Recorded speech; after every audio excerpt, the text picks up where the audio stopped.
Okay, hello, good morning. Welcome to the second EBIO webinar. This morning we're going to hear from Guido, and Guido is going to do the presentation, but then Bastian will be there as well to answer questions. Before we start the presentation, before I hand over to Roman, who's going to give you an overview of the EBIO project, I'd just like to give you some housekeeping rules. So if you have any questions, please do put them in the question and answers box that you'll find at the bottom of your screen, and use the chat box just for exactly that, chatting. So if you want to say hello, use that, but your question and answers will be recorded in the question and answers box. Okay, so without further ado, I'll pass over to Roman and he will introduce the project and today's presentation. Thank you. The floor is yours. Thank you, Emma. I'm just going to share the screen. Yeah, can see it. One can see it, yes. So this is the second webinar of our series. Just a few words about EBIO. In EBIO, we upgrade bioliquids using electrochemical methods. So we develop novel electrode materials, we test them, we optimize the electrochemical conditions, and then we evaluate those upgraded or stabilized bioliquids for co-processing in refineries. And we are now in the last year of this project. And in this year, we have a series of webinars. The first one was about fast pyrolysis. You can see the video on the website. Today, we look into the next part of the value chain, into the synergies between heterogeneous catalysis and electrocatalysis. And then in June, there will be a third webinar about the refinery processes. How can bioliquids and fossil-based streams be co-processed at the refinery? So today, again, the presentation about synergies between heterogeneous and electrocatalysis. It's given by Guido Müll. He is a professor and the leader of the photocatalytic synthesis group at the University of Twente. He does a lot of work on all aspects of catalysis, including photocatalysis, heterogeneous and electrochemical processes. And we are very happy to have you here, Guido, and the floor is yours. Thank you very much, Roman. I need to share my screen now.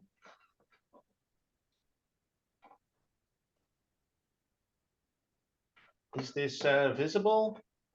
Yes. And you see it in full presentation mode, right? Exactly. Okay, perfect.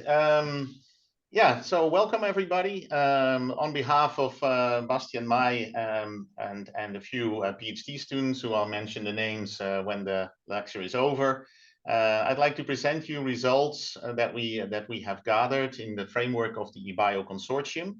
And a theme that I will discuss is a little bit how we can learn from steps individual steps that occur in heterogeneous catalysis.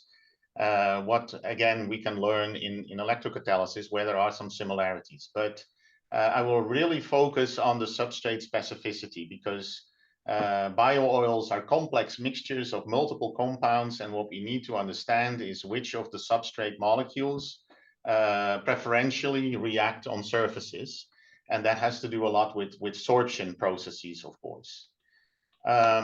So now, why doesn't my see? Here comes the next slide. So what you learn, I guess, when you're following a course on heterogeneous catalysis, and this comes from the University of Wisconsin. I took this example, is that a metal surface typically reacts with, for example, a hydrocarbon and hydrogen to do a hydrogenation reaction.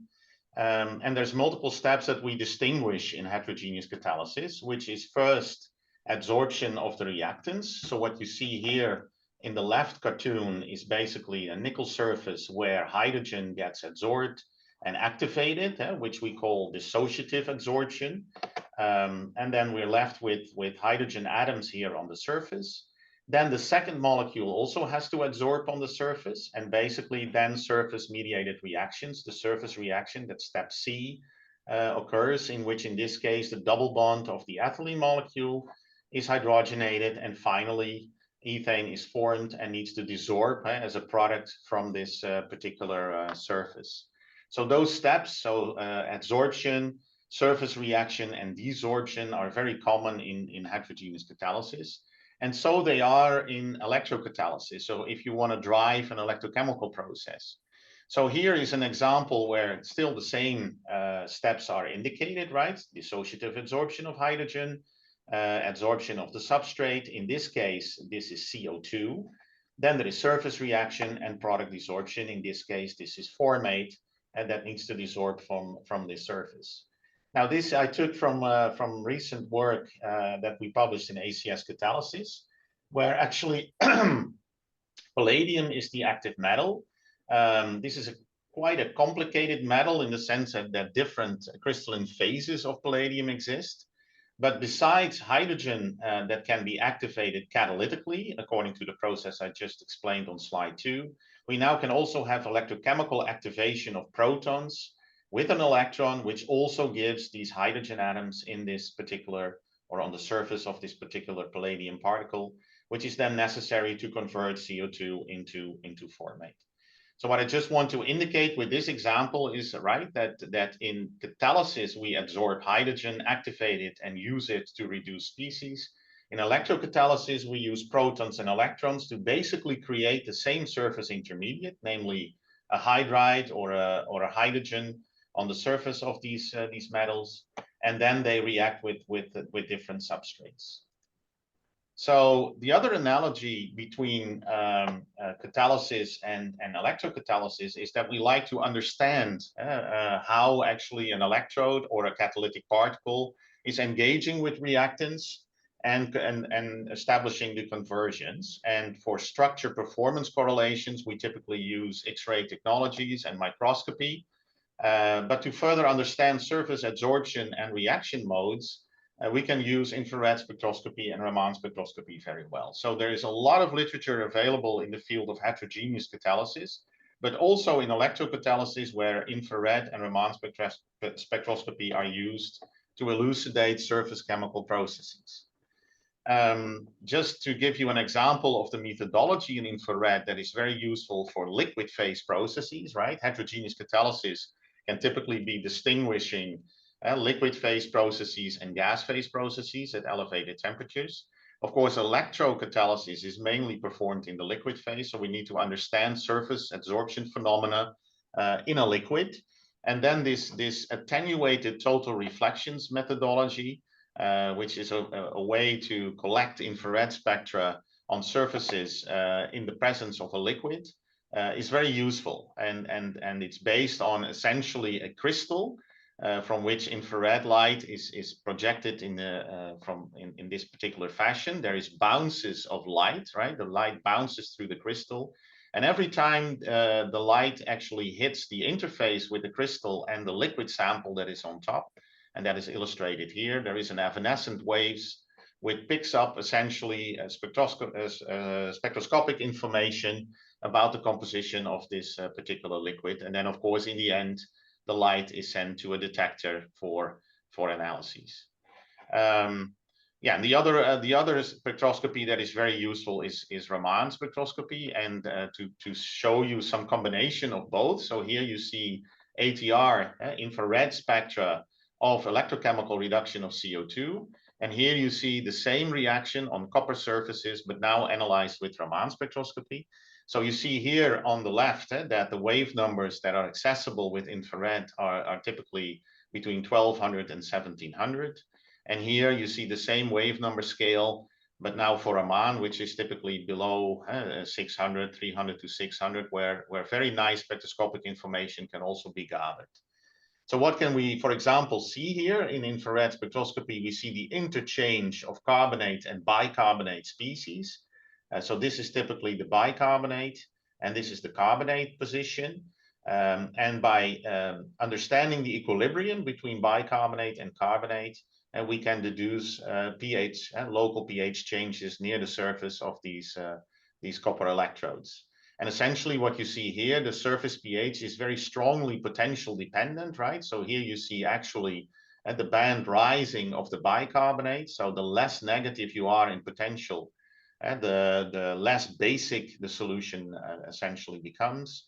And then when you do the reverse, and you go to more and more negative potential due to the excessive consumption of protons, and the pH becomes higher and higher, and you are in very alkaline conditions near the surface of these electrodes. And actually the bicarbonate is not only giving a signature here at 1363, but also at 1627. Now with Raman, you can further analyze the surface adsorbed species. So the ATR here gives you mostly information about the interfacial composition. What is really on the surface here, Raman can show you. And this particular band that you see here developing at 380, again, depending on it, this is again performed at different potentials. This is CO that is adsorbed on the copper surface. And this is an OH that is adsorbed on the copper surface. And so essentially these spectroscopies that we're also used to use in heterogeneous catalysis, they're also very useful to understand surface adsorption phenomena in electrocatalysis. So again, this clearly shows that there is a potential window in which CO is formed, and that seems to be coupled to the formation of some kind of hydroxy species on the copper surface. And from this, we can elucidate some mechanistic information on the surface chemical phenomena. Now, much more relevant for the EBIO project and the consortium is hydrogenation of aldehydes. We like to do this because aldehydes, they basically cause pyrolysis oil to be unstable. And by hydrogenation to alcohols, we increase the stability and the processability of these biols significantly. So what we did was we took, similar to the CO2 reduction, we took copper surfaces, and we were analyzing if they were active in the selective hydrogenation of aldehydes to alcohols. So this was done in an acetate buffer typically. We used 2 electrodes separated by a membrane, and we were focusing on the working electrode platinum initially. The counter electrode platinum initially to just make oxygen. Of course, in the end, I will show you many examples where we change the oxygen evolution reaction for other reactions, acid decompositions, but I'll come to that at the final stage of this presentation. So let's first focus on copper surfaces in an electrochemical process which need to convert aldehydes. And here you see butyraldehyde to be converted to butanol. That needs 2 protons and 2 electrons. And here, let's see now if that also includes a lot of surface mediated steps. So first, of course, we like to know what is actually the selectivity of this reaction. Of course, when you do a hydrogenation electrochemically, you are always facing the production of hydrogen as sort of the competitive reaction. So then the hydrogen is formed on the surface basically and desorbed before the hydrogenation of the double bond carbonyl occurs. And what you see is you need a certain concentration of butanol in solution to really get a high Faradaic efficiency. That's in electrochemical terms, and the selectivity of the reaction, if you like, and to go up to close to 100% when you are at a half a molar of butanol concentration. If the concentration is too low, then you mainly produce hydrogen, and there is no conversion of the aldehyde to the alcohol. So this 90% that I've indicated here is really occurring when you have like half a mole of butanol in solution. So to further confirm that there is a solution dependent, concentration dependent conversion, what we did was we let the reaction run for a while. And what you basically see is that you start producing more and more hydrogen if this is performed in a batch reactor. Right, so you're along the lines, you're along the time, you're basically converting the butyraldehyde, so the concentration drops. But when after a couple of hours of reaction, you add new butyraldehyde to the solution, you see the hydrogen selectivity drops again, and the the conversion of the aldehyde to the alcohol is once more very, very selective. So of course, this was done in a batch reactor. If you want to maintain the butanol concentration high, of course, you should think about using a flow reactor to have a constant concentration in the feed, essentially, that the electrode experiences, and then you can suppress the formation of hydrogen effectively. So now, of course, the interesting part comes, right? So we can also use a aldehyde with a double bond. So this is the so-called crotonaldehyde or crotonaldehyde. And what you then can do, obviously, is the two protons and the two electrons can again form hydrogen, but they can hydrogenate here the aldehyde, but they can also hydrogenate the double bond. So that is also what we were interested in. And so is it forming here, again, the butyraldehyde, or is it forming the crotyl alcohol? And that was basically our first question.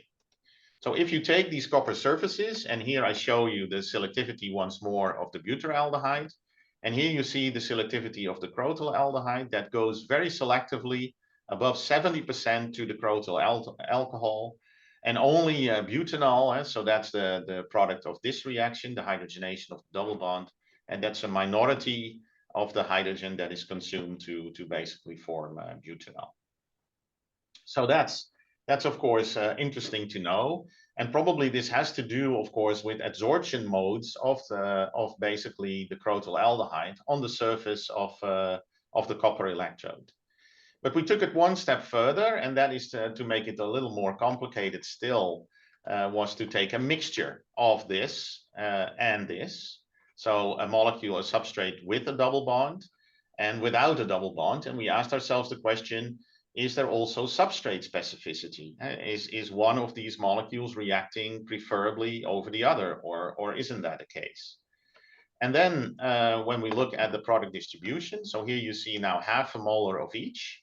So the crotyl alcohol and the butyraldehyde, the crotyl aldehyde and the butyraldehyde. And what you then see essentially that the product distribution is very much leaned towards the crotyl alcohol. So there is a strong preference of the molecule with the double bond reacting over the molecule without the double bond. And so there is, in other words, a very specific reaction on these copper surfaces.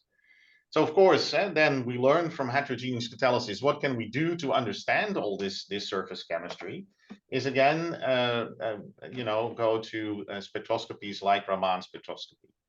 Now here you see on the left, you see a series of Raman spectra recorded in situ during the reaction at different potentials. So we start from an oxidative potential, and then we get the spectrum that looks like this. So these are the typical peaks of the substrate. In this case, this is butyraldehyde. And we have some signature here, which remember from the first example of a copper surface that I showed you in the electrochemical reduction of CO2. This has to do with copper oxygen species. And one of the peaks is clearly associated with copper 1 oxide. Now, if we start to basically make the potential less positive and go into the negative region, you then clearly see is there is new bands forming in this particular region here at negative potentials, and there is a band here, right? There's a peak here that is becoming apparent, and at the same time we're losing the signature of the oxidic surface. So what we think is happening here is either, and this is very similar for the other substrate. So if we have the aldehyde with the alkyl chain, or the aldehyde where there's also a double bond present, we get an adsorption phenomena occurring that looks like this. So here you have the aldehyde group, and that basically links to the copper surface through a carboxylate. So here you have carbon, 2 oxygen atoms that coordinate now to the copper surface, and you're left here with an OH most likely on this after this step of adsorption. So this occurs at very mildly negative potentials, as you can see. Now this peak then starts to disappear again, and I'll discuss later what actually happens here, right? Because this needs to be converted, obviously, into the alcohol, right? Which is the product, the final product of this reaction. But what we did first is essentially look at you know, the combination of both. And so we had the aldehyde with the double bond CC, and we had the butyraldehyde. And then what we think is happening again, there is an adsorption of one of the species on the surface through this carboxylate that you see here. And then we start to convert the crotonaldehyde, but then we get a lot of new bands here in this circle that I indicated here, which we first were not really sure what that actually implied. But when we further analyzed everything, so what we then found was essentially that if you have this adsorbed butyraldehyde on the surface, and that it can react and become the butanol. That's what you basically see here. The copper surface at the same time reduces, right? So you form with additional protons and electrons, you form a reduced copper surface. And then the alcohol can actually react here with another aldehyde molecule, forming aldol condensation products, as we call it. So that this is an aldol condensation product where we have a CO, C bond, and a COH here in the molecule as well. So we get apparently additional chemistry going on but between the two molecules. Interestingly, at the applied potentials and the say that we used in the electrochemical experiment and to determine analytically what our products was, we were above this range of minus 0.3 to 0.7. Then you don't see these aldol condensation products in spectroscopy either. And so there is apparently a say range of potentials where you get these aldol condensation products, and eventually you still convert this into the crotyl alcohol, and you have a sufficient or a large amount of these aldol condensation products. But this shows you the nice thing about electrochemistry, that you can tune a reaction selectivity by choosing a certain potential, right? The potential really determines what kind of product distributions you have. And besides the surface chemistry that we analyzed with infrared and Raman spectroscopy, we were also able to detect some say intermediate species or side products, side reactions of this hydrogenation chemistry. So to put it all in better perspective, right? So what is actually happen if we have an aldehyde that is first adsorption through this carboxylate on the surface at relatively mild negative potentials. Then we form water in the process, forming a CO copper bond here. And then eventually with additional protons and electrons, we form the product. If this were the alkyl, and this would be butanol, which essentially then is the product. And obviously, we can then continue with additional hydrogens. That's supposed to indicate here, this little ball here, that this is the hydrogen activated surface, which is then also very selective for the hydrogenation of the aldehyde. Now, if we do the same for, again, the mixtures, we probably form the butyraldehyde first.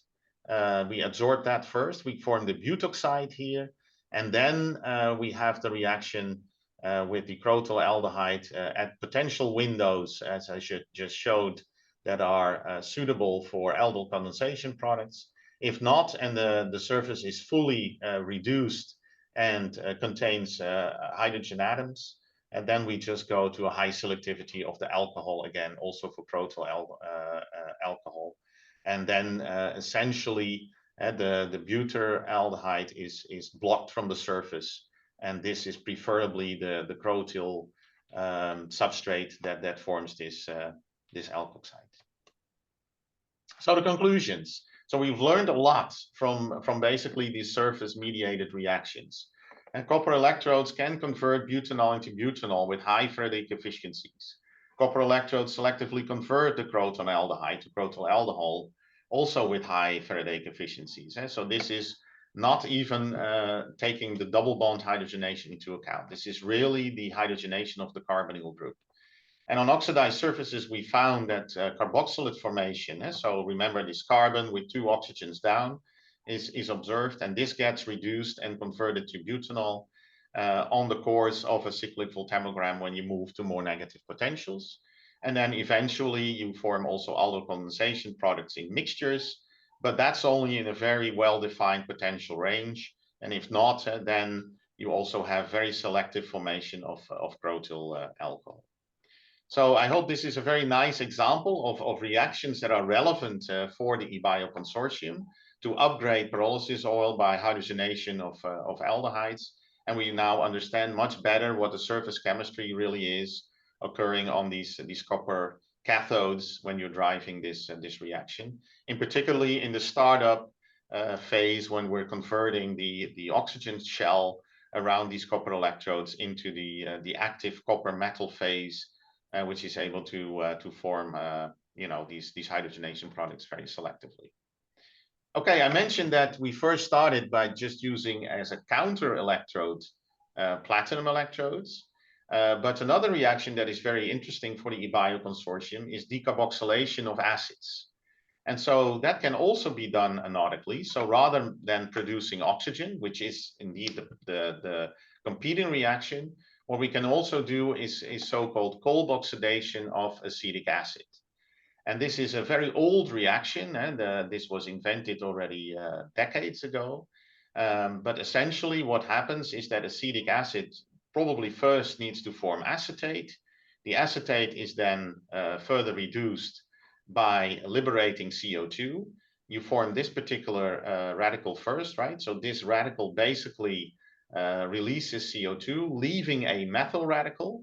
And then the methyl radicals, they can combine to form ethane, or they can basically react with an OH or an OH radical to form methanol. So this is typically the Kolbe product, and this is known, methanol is the non-Kolbe product or the Hofer-Moos reaction.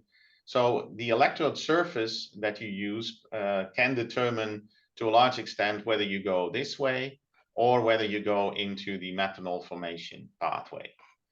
Now, if we take another acid, we can do the same, right? With propionic acid, we can form the propionate, we can liberate CO2, then we end up not with a methyl radical, but with an ethyl radical.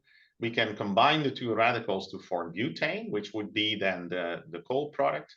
But there is now, and we can react here, the ethyl radical again with OH to form ethanol. But there is now also an additional reaction where we lose a proton here and we form ethylene as the product of the propionic acid. So the initial steps are the same, right? Liberating CO2, but the ethyl radical has an additional reaction where we basically form ethylene. We can form ethanol, and that's essentially the two paths that the ethyl radicals form. And butane is not so often observed in the acid decarboxylation of propionic acid. So let's see what's happening on platinum surfaces. So here we are working at, of course, the pH is also very relevant for this particular conversion. Here it is pH 5. We took 1 molar of acid, so pretty high concentration, a pretty decent current density on the platinum anode. And when we convert acetate, we have very selective formation of ethane. So remember, this is the Kolbe route, right? Where we apparently convert the methyl radical by the decarboxylation of acetic acid, and we combine them into an ethane molecule. So platinum is very selective for ethane formation and the Kolbe conversion. Now, if we take propionic acid, so the propionate, under the conditions that we apply on platinum surfaces, you see the product ethylene, and I showed you the formation steps for ethylene. And we also see a little bit of ethanol, right? So again, if I go back to the steps here, the ethyl radical apparently can form ethylene according to this reaction, or can form ethanol by reaction with an hydroxyl radical. Now, also here, again, we were very interested in understanding if we have a mixture of compounds, right? So here is again the substrate specificity of the reaction. Is acetate reacting predominantly, or is this the propionic acid or the propionate? And as you can see clearly, if we have a 1-to-1 ratio between the two, so acetate and propionate, what you then basically form is ethylene, and again, ethanol to a large extent, right? So those products here, 60% are due to the formation or the decomposition of propionate, and only a very small amount is actually, sorry, the blue part I should indicate, right? So the ethanol and the ethylene are the products of propionate, and this little green thing here is all that is left of the acetate decomposition to the product ethane. So in other words, this is clearly a very strong preference for the surface towards the propionate over the acetate in the reaction. Of course, you can manipulate the individual reaction rates by changing the ratio. So here you have an excess of acetic acid. Here you have an excess of propionic acid. So if you have an excess of acetic acid, there is a little more of this acetic acid forming ethane. And if you have an excess of propionic acid, the acetic acid or acetate decomposition is almost completely inhibited by the large amount of propionate that you have here in the reaction mixture. So propionate chemistry is dominant in mixtures.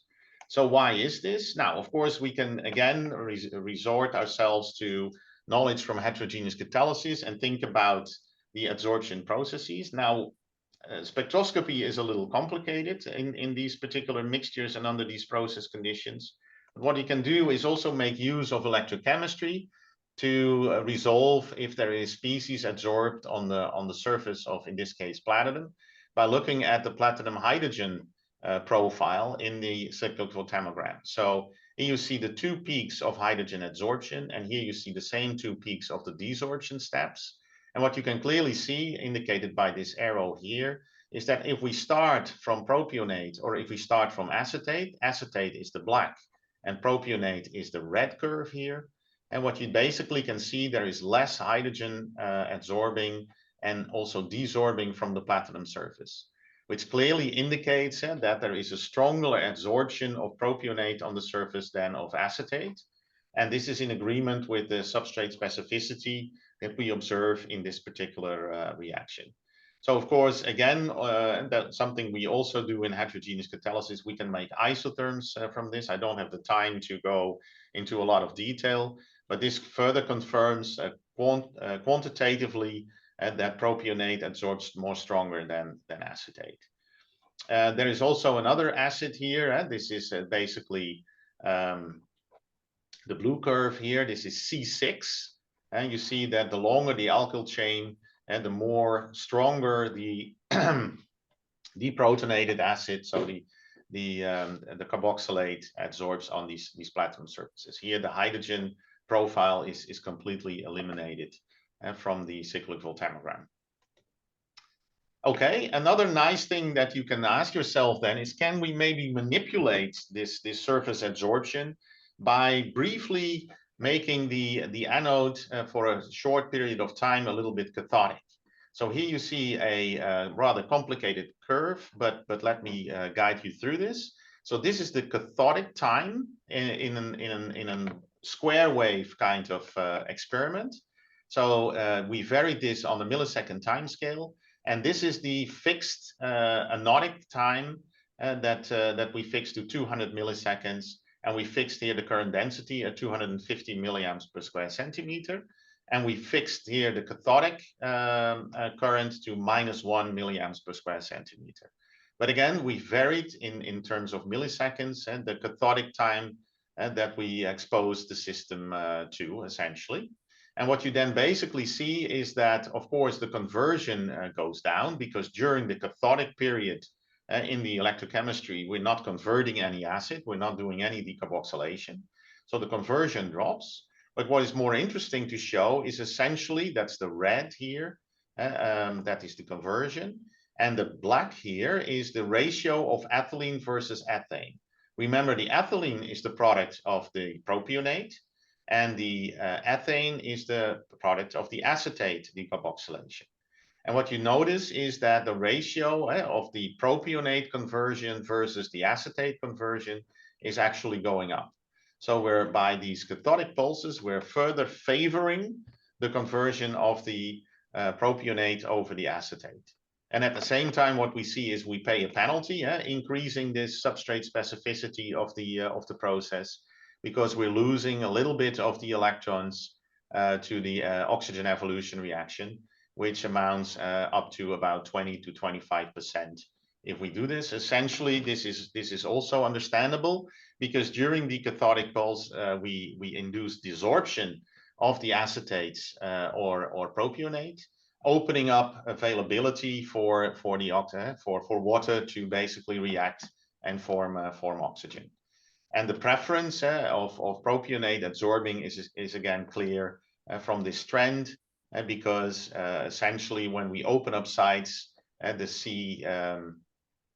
C3 substrate is strongly absorbing on the surface and reacting preferably.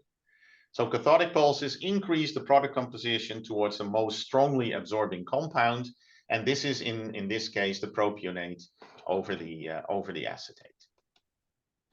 Now, with that, this is all related to the platinum surfaces. So platinum used as an anode is that the selectivity and the reactivity is very strongly governed by sorption processes, which we have multiple experiments to prove that this is actually the case.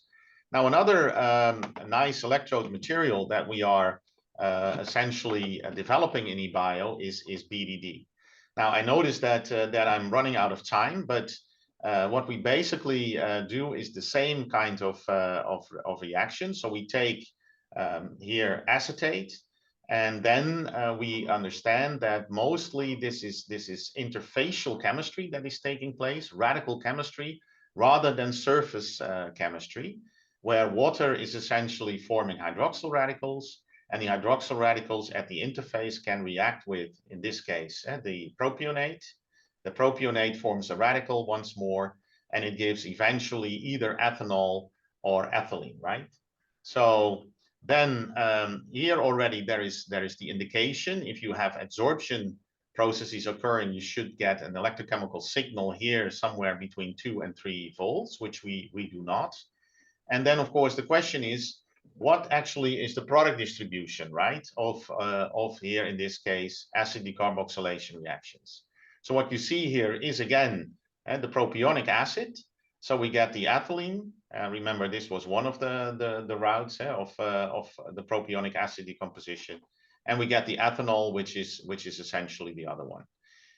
As a function of current density, the ratio between ethanol and ethylene seems to change a little bit, right? So more and more ethylene is essentially lost. And we think this is, and also the mass balance, the Faradaic efficiency doesn't close till 100%.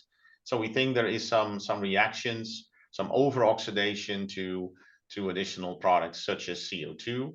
And we know that there is consecutive oxidation of ethanol by the indication that we form some acetaldehyde in this particular process.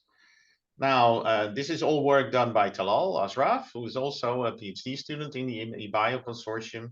And Talal was also thinking, well, maybe we should go to a flow cell, because then we have better mass transport properties. And indeed, when you do this and you perform this reaction in the flow cell, so 1 molar propionic acid oxidation, and you clearly see you suppress the over-oxidation of ethanol to acetaldehyde, right? So this is at 10, this is at 60 milliliters per minute. And you now are very close to closing the mass balance, the Faradaic efficiency, to about 100%, right? So, and the ratio of ethylene over ethanol is about 1:1 in this particular case. And we also wanted to see how now in mixtures of acetic acid and propionic acid, again, this system behaves. Is there a substrate specificity that we can also elucidate from this particular reaction on BDD? So here I'm comparing the BDD electrode, which you see here on the left, and here is the platinum electrode, which you see here on the right. And essentially, you see that indeed there is also some acetate converting. But now the product of the acetate decarboxylation is methanol. So this purple bar here is essentially the methanol that is due to the acetate decarboxylation reaction. Remember, on platinum, that's indicated here, right? The acid decarboxylation of acetic acid is very selective towards ethane. So this is really an indication that this is not really surface mediated, but interfacial hydroxyl radical mediated chemistry that is happening in the acetate decomposition. But still, there is a ratio, a certain ratio in the substrate where 65 to 70% of the propionic acid is decomposing, and only 30% of the products are due to acetate decompositions. This is a little bit changing, but not that much if we vary the current density. So what is going on here is essentially that this is not due to surface mediated chemistry, but this is due to relative reaction rates by hydroxyl radicals that react differently with different rate constants on the surface of or different rate constants with these carboxylates and acids.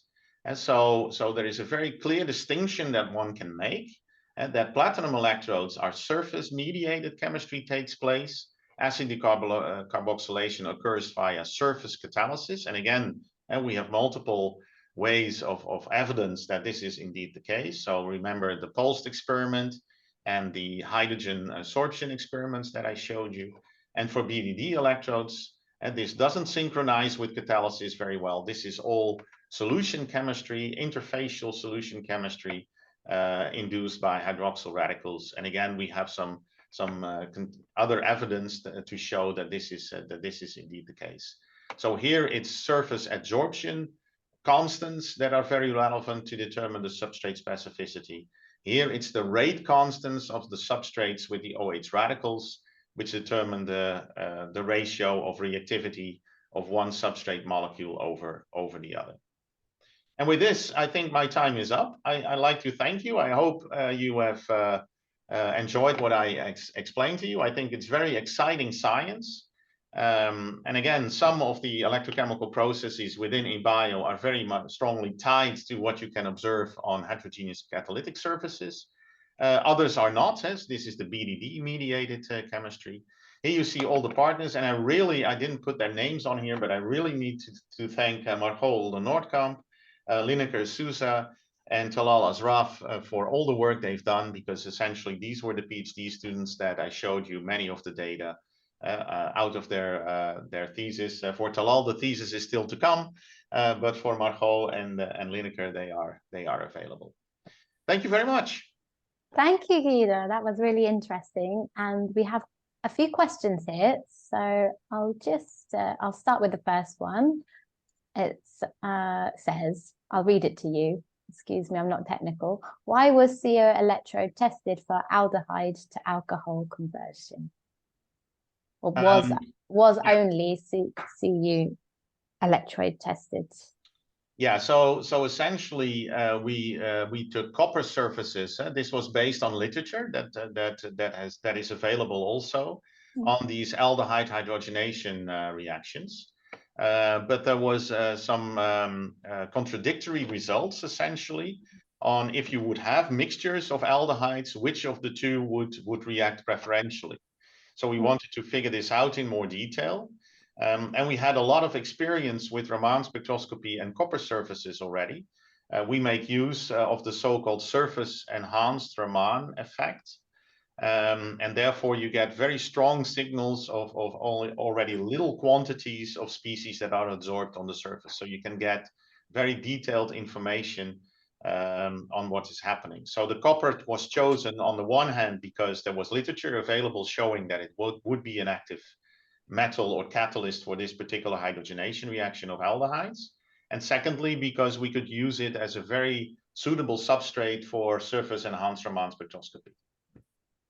Good. Thank you. And the purpose, of course, why do we want to do this is to upgrade the pyrolysis oil, to increase the stability. These aldehyde species in the pyrolysis oil, they cause it to be unstable essentially. And you get a lot of these aldol condensation reactions, which I showed you actually also occurring in a certain potential range if you have alcohols and aldehydes, and you get all kinds of polymerization phenomena occurring. Just one quick follow-up question. In electrocatalysis, you see a lot of works that use pure materials. Yep. In catalysis, you have the whole world of dopants. Is that something that will also come in the field of electrocatalysis? Yeah, that's a very interesting question. Actually, I had a little discussion with Bastian yesterday evening. How you could manipulate the promoters in heterogeneous catalysis. Indeed, you're right, Roman. Many metals contain promoters. In electrocatalysis, what you can do is get a promoter in the interfacial region, and that could be an alkali cation. So Talal has also done some work already on changing the alkali cation. So that can be sodium, potassium, lithium. And essentially what you then see is that there is indeed an effect of the alkali cation on the reaction selectivity and productivity. And this is some analogy of having a little, because typically promoters, for example, in the ammonia synthesis reaction, there is also an alkali metal which promotes iron for the ammonia synthesis from nitrogen and hydrogen, essentially the Haber-Bosch process. So this is a little analogy. What you have to consider, of course, is that dopants or small amounts of foreign elements on the surface, they are typically prone to dissolution. So if you want to add a promoter to a surface, it also has to be insoluble in the aqueous conditions that we are applying. And in fact, I didn't allude to that in a lot of detail, but these copper surfaces in CO2 electrochemistry, for example, are known to undergo some dissolution and redeposition, and restructuring of the surfaces of these electrodes takes place a lot. So there is yet another analogy, maybe, with heterogeneous catalysis, right, where also instability is a factor. Of course, in heterogeneous catalysis, instability is induced by high temperatures, and in electrocatalysis, instability is induced by dissolution, redeposition kind of phenomena, depending on the alkalinity or the acidity of the aqueous electrolyte that is typically applied. Maybe I can also quickly add here, of course, we are working here in liquid phase environment, but as soon as you go into gas diffusion type of environment, then promoters might be also very important again, and they might be stable then at the surface because dissolution processes might not easily occur. Yeah. For example, in CO2 electrolysis, quite often cesium and as well as potassium are used to tune the local pH that would then drive the reaction. Great.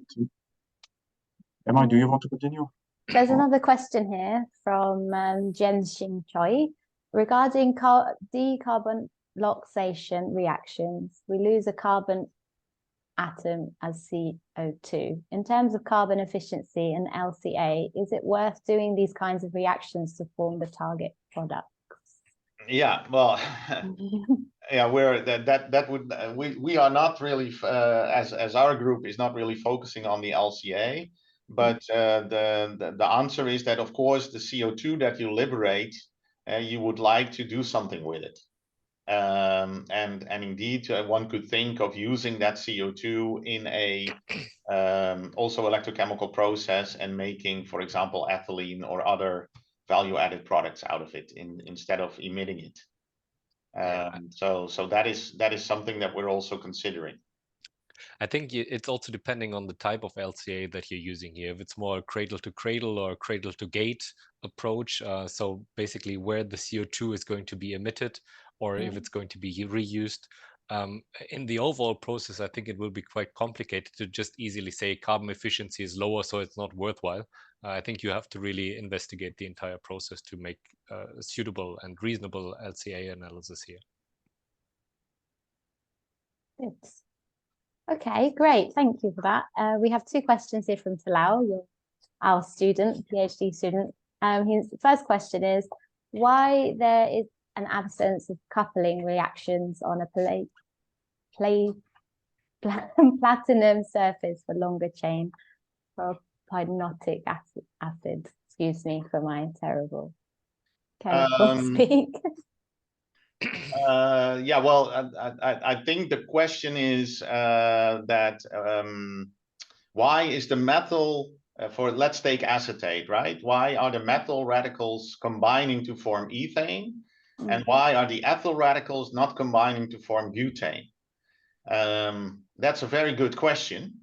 Yeah, it probably has to do with the reactivity of the respective radicals. So I think the ethyl radical is very reactive also to form ethylene, much more so than a methyl radical to form methane, right? Which was the alternative.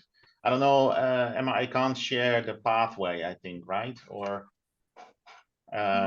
maybe that's let's not do that. But anyway, so apparently that is radical. The rate constants of the radical chemistry are at play here. So apparently the rate constants for two ethyl radicals to combine to butane are just much lower than the rate constants for two methyl radicals to form ethane.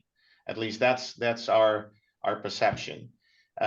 It is also very interesting, and we published that also. Margot wrote a very nice paper on this, on the role of carbonate near the surface of these electrodes. So why is carbonate actually interesting? Well, CO2 is formed in the first step, right? Remember in the sequence, the decarboxylation reaction, you first form CO2, and then let's say the methyl radical. And then what we observe is this CO2 dissolves, forms locally carbonate, and apparently this carbonate makes the methyl radical less susceptible to couple to ethane and more susceptible to actually react with hydroxyls to form methanol. So we see a clear shift in selectivity if we increase the carbonate concentration in solution. Yeah, and then it's all a bit speculation if this is then again surface mediated, that the carbonate is also co-adsorbing on the surface, preventing two methyl radicals to meet and preferably make methanol, or if this is also an interfacial effect where the carbonate is moderating the rate constants of metal-metal coupling or methyl hydroxyl coupling. And apparently, either way, the metal radical couples to hydroxyl much more favorably when there is carbonate present. So yeah, it's a very good question. And why don't ethyls do this, right? Why don't they make butane? Of course, in mixtures, if we take the two, then you could even have a methyl radical and an ethyl radical forming propane. But none of this chemistry is very dominant in the in those on these platinum electrodes apparently, and also not at all on the BDD electrodes. There really hydroxylation reactions are much faster than carbon-carbon coupling of the radical intermediates. Perhaps another topic for another research project then. Yeah, to also further investigate the carboxyl, or say the carbonate effect on BDD electrodes, and the carbonate effect on other acids than acetic acid is indeed also very interesting. Good, excellent. Anything? Okay, so we have another question here from Swanad. Very insightful presentation. Thank you very much. Were there any experiments conducted on pyrolysis or the oxygenation? Yeah, I think the question is more, did we go to even more complex mixtures than 1, 2, or 3 acids, or 1, 2, or 3 aldehydes? The answer is we didn't, because the more complicated the mixture, and the more difficult it is to discover mechanistic information and surface adsorption phenomena. Yeah, we are now processing pyrolysis oil on a sort of continuous, in a continuous way. This is done at BTG here in Enschede as well. And we're processing this. We're now focusing mostly on the hydrogenation reaction. So we really take pyrolysis oil, we pump this through an electrochemical cell, and we hydrogenate oxygen out of essentially the pyrolysis oil. So we do electrochemical deoxygenation of the pyrolysis oil. And the idea is also that treated oil, that we will investigate how that behaves in a cracker, essentially in fluid catalytic cracking. Yeah, with that you also answered the question from Pietro. Then we have a long question from Mislav, if I pronounced correctly. Thank you very much for your interesting presentation. If I understand it right, in the presented solution, the aqueous phase of bio-oil needs to be oxidized, and the dense phase needs to be reduced, right? In that way, the quality of the dense phase increases and the aqueous phase gets poorer. No need to waste water treatment. So basically, he wants to know if you take the different pyrolysis liquid fractions, what do we target with those? Yeah, this is indeed a good question. So we essentially do deoxygenation, if you like, in two ways. One is by the acid decarboxylation. This is an anodic reaction, so we liberate or we remove oxygen from the solution, essentially in the form of CO2. And of course, we also add hydrogen to convert essentially the aldehydes into the alcohols. But the deoxygenation step is really taking place in the on the anode by the decarboxylation reaction. And yeah, we do work with different fractions. So the oily fraction and the sugar fraction, if you like, and an aqueous fraction, right? And the aqueous fraction is what we're focusing on. Yeah, Okay. and the second question from him, do the inorganics ashes which are dissolved, do they somehow interfere in this? They will certainly interfere, but I think it's not fully resolved yet how they would interfere. We already know that trace impurities do have an impact on the various reactions that we're targeting. So we can just expect that all ash-related content will interfere. But the extent is not yet clear. Great. Thank you for that. I think I'd like to wrap up now. We will be, this recording of this webinar will be available soon on the website with also a transcript of the questions that were answered. And also those questions, there are a couple of questions that didn't get answered, so we can write a response to those. No, actually we answered all the questions, so that's good. And just again, just to like to remind you that the next webinar will be on the 6th of June, and we'll be talking about upgrading of pyrolysis liquid into biofuels, the opportunities and challenges. So the link is in the chat box to register for that one, or follow our website and LinkedIn page for more updates. Thank you again. Thanks again for a great presentation, and thank you to our audience for your interesting questions. Thanks a lot. Thank you. Have a good day. Thanks. Bye.